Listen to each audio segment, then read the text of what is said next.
ESPN's 30 for 30 made a documentary called Unguarded about a basketball player named Herren and how his addiction to drugs ruined his life. The reason I'm giving this informative speech is not to try to tell people that drugs are bad and they shouldn't use them, but instead to use Herren as a prime example to inform people about the potential dangers of drug abuse.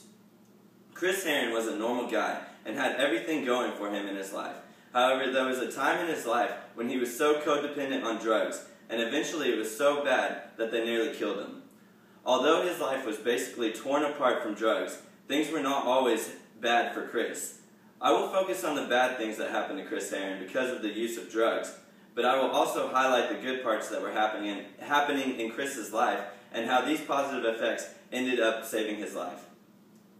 Being from such a small town and being one of the only successful people to make it out of his hometown in Fall River, Massachusetts, meant Chris had an enormous amount of pressure on him since day one, because he was representing the city of Fall River. Chris had always been a big partier in his days prior to college, so his partying only got worse as he entered college.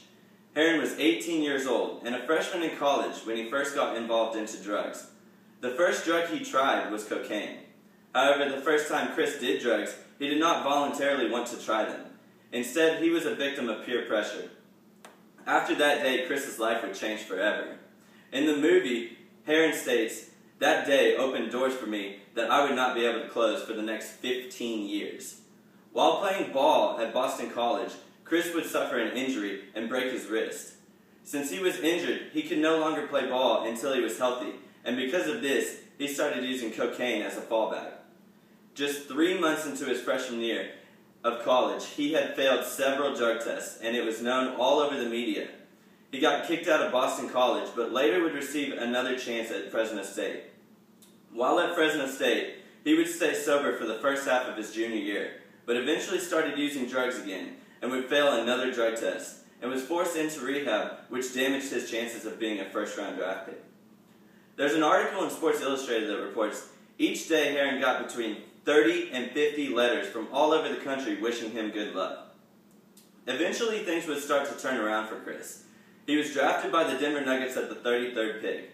Nick Van Exel and Tony McDyess were two of his teammates on the Nuggets, and for the first year of Herren's rookie season, they would monitor Herren to make sure he stayed away from drugs and out of trouble.